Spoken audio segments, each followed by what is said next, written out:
this lecture, we will be learning about the background and characteristics of the Renaissance.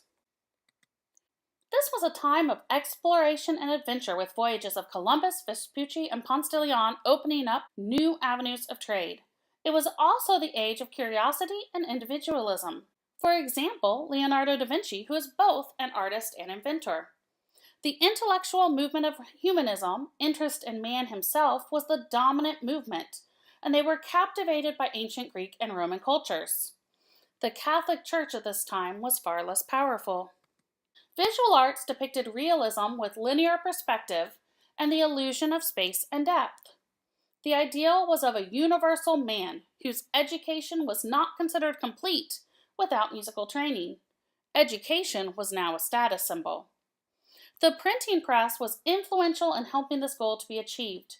Church choirs were growing in size because people had more access to music. For musicians, rebirth meant adopting attitudes about music that ancients possessed. They were not directly copying earlier styles, but were influenced by them. Though the Catholic Church remained an important patron, the Protestant Reformation impacted music and musical activity was shifting to the courts. The court music director would compose sacred music for the court chapel and secular pieces to entertain the nobility. There were two primary beliefs of musicians of this period. Music had a persuasive power, and music had the capacity to reinforce the meaning of the text. Musicians were supported by the church, city, and state, as well as royal and aristocratic courts. It was a good time for employment in music-related fields, so positions such as choirmasters, singers, organists, instrumentalists, copyists, composers, teachers, instrument builders, and by the 16th century, music printers were abundant. The status and pay were increased for musicians. In the Middle Ages, music was preserved anonymously in manuscripts, but from this point on, the name of the creator or composer was usually placed at the head of each piece. The merchant class became a new group of music patrons. Most cultivated middle and upper class individuals were amateur musicians. Music literacy became more widespread as a result of music printing. Music was now viewed as an art rather than a craft or a science, and was considered an art that could be a source of delight in and of itself. Music was created to give pleasure to listening men and women.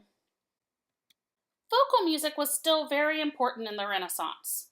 The humanistic interest in language influenced composers, so that there was a close relationship between music and the words. They were now writing music to enhance the meaning and emotion of the text.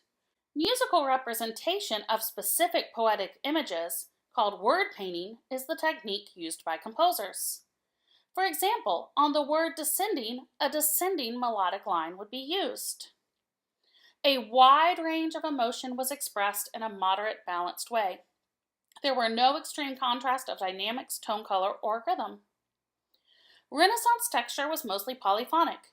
A typical choral work would have 4 to 5 parts. Imitation was common in the voices, much like a round. Texture could vary within a piece to provide contrast and accent the text. Homophonic texture was used in light music such as dances. Renaissance music sounds fuller than medieval music. For the first time, the bass register is used, which expands the pitch range to 4 octaves and creates richer harmony. Composers now think in terms of chords instead of just individual lines. All of the melodic lines are written at the same time now, instead of the Middle Ages method of writing one line and then adding another on top, with little attention given to the harmonic effect. If a Gregorian chant was used as the basis for the piece, it is now called a cantus firmus. Renaissance music seems more stable because consonant chords are used frequently and dissonances are played down. Harmonies are now based on sweeter thirds and sixths. The rhythm in Renaissance music had a gentle flow. Each melodic line had rhythmic independence by starting lines at different times. Though the rhythmic independence created challenges, the relatively easy pitch patterns with few large leaps helped to make the melodies still fairly easy to sing. The Renaissance is often called the golden age of a cappella, unaccompanied vocal music, because the choral music did not need instrumental accompaniment. If instruments were used, they usually duplicated vocal lines to give a fuller sound or cover a missing singer's part. This is the end of this presentation. Please proceed to the Renaissance Sacred Music presentation.